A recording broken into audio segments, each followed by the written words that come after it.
Hey everybody, it's Tristan Shuffles here, back with another Yu-Gi-Oh! Master Duel deck profile, and before we get into this deck list, remember to like, comment, and subscribe because it really makes a difference for the channel.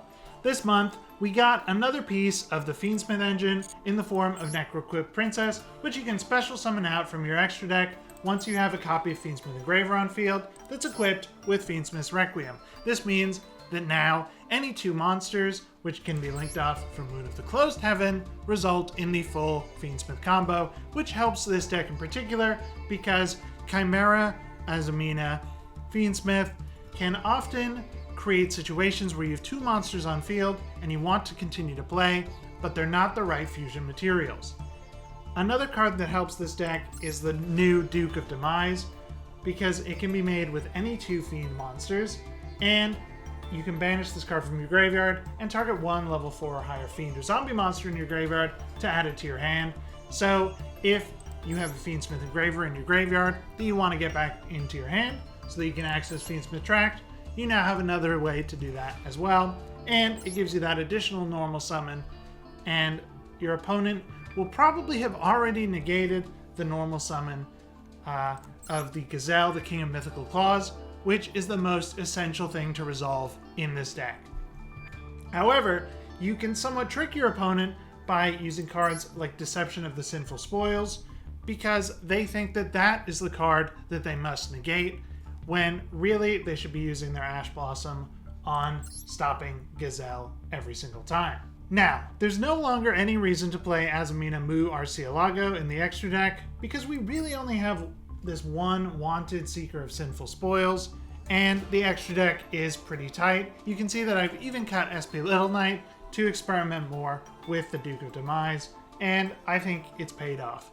With the Fiendsmith combo, you can either end on Fiendsmith's Desiree, or special summon out the Fiendsmith's Lacrima to have enough link material on board to summon out Apollos above the Goddess and deal 1200 points of burn damage to your opponent at the same time. This deck can still be a little bricky, which is why we're playing over 40 cards to dilute the chance of drawing the Evil Hero Dusted Gold, because we want to be special summoning that out directly from the deck with the effect of Evil Hero Sinister Necrom, which makes for good discard fodder for either Nightmare Apprentice, or you send it to the graveyard with Diabellstar the Black Witch, which your opponent will really want to be negating as well, because they might think that you are on Snake Eyes, and you can then surprise them by punishing with the Triple Tactics talent if they use something like Effect Veiler, or normal summoning Gazelle, the King of Mythical Claws. I'm playing 3 copies of Molcharmi Fualos in this deck now. Again, obviously this card is not as strong as Max C, but you can use it as either discard fodder, and it's good to have just another card name to special summon out the Guardian Chimera. I also stopped playing Deception of the Sinful Spoils Morian and replaced it with Sinful Spoils of the White Forest. This can act as a substitute for Chimera Fusion when you're in a pinch, because you can fusion summon with it, dodging Imperm.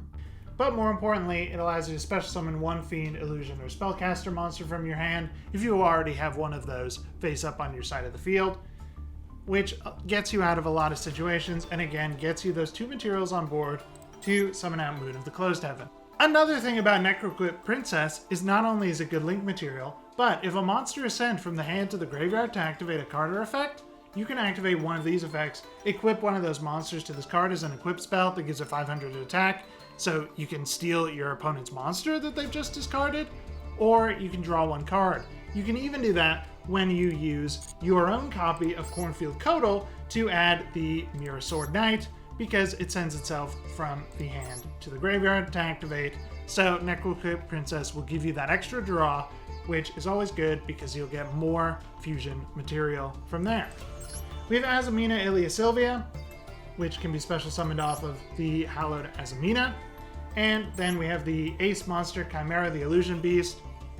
A lot of the time, you can make your opponent regret having played a single monster in attack mode, because if this has 3 fusion materials, you can close out the game with those 3 attacks the majority of the time.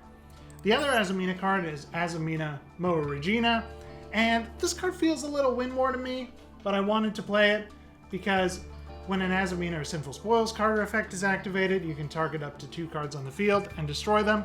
And I wanted more ways to destroy back row than just Guardian Chimera. And it has this additional effect where you can target one illusion monster in your graveyard, except for itself, and special summon it.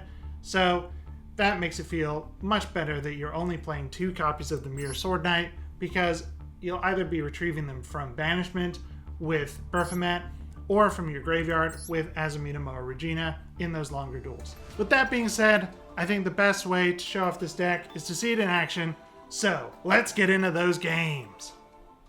First up, we have a duel against Fire King Snake Eye that shows off what Chimera can do going first almost entirely uninterrupted.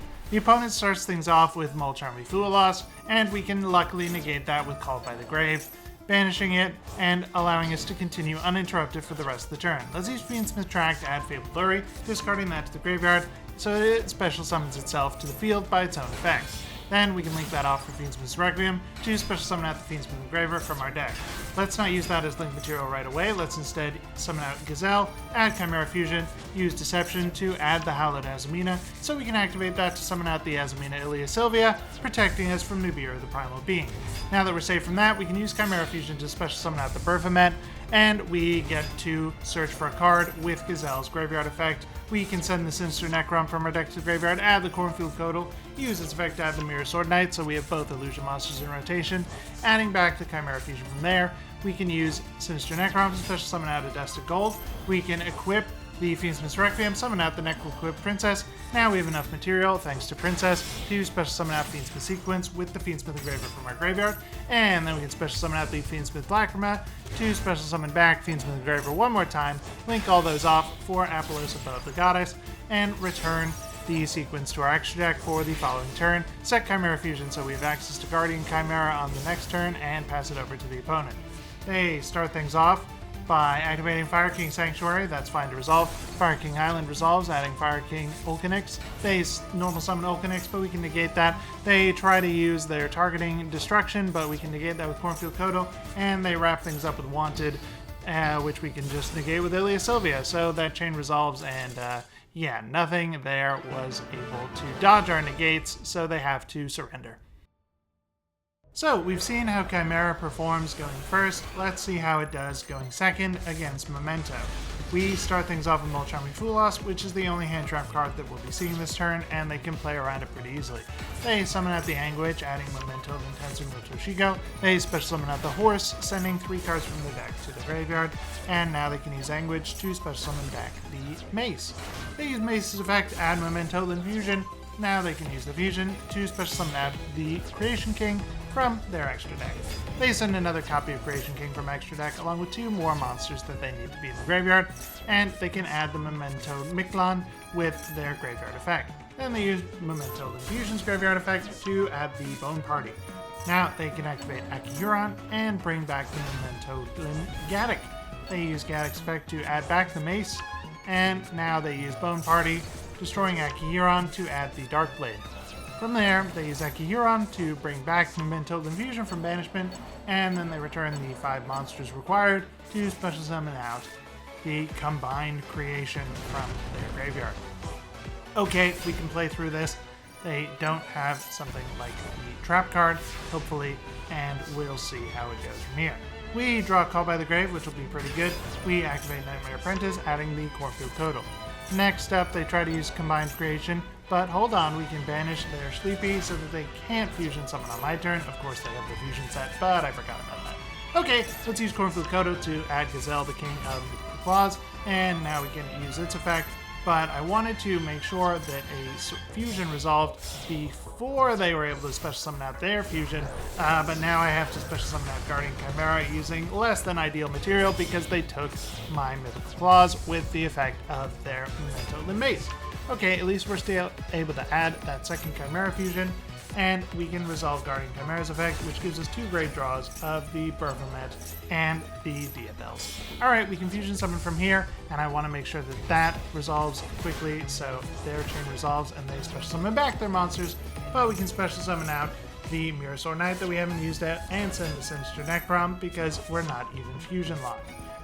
let's use Necrom to special summon out the Adusted Gold. Link that off for Fiendsmith Requiem, special summon out the Fiendsmith Engraver, and now we can send their combined creation, leaving them only with a monster in attack position that looks like easy pickings for Chimera the Illusion Beast, attacking once, attacking twice, turning its attack to 0, and attacking one final time with Guardian Chimera to close out the game in our favor. Nice one.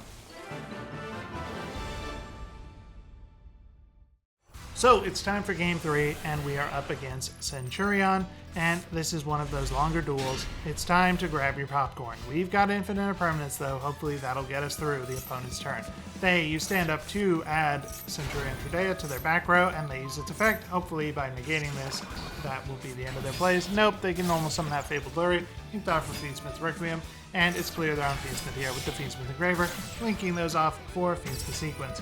They use its effect to special summon out the Fiendsmith Lacrima, adding back Fiendsmith Engraver to their hand so that they can get that Fabled Tract that they have not used yet this turn, since they normally summoned Lurry.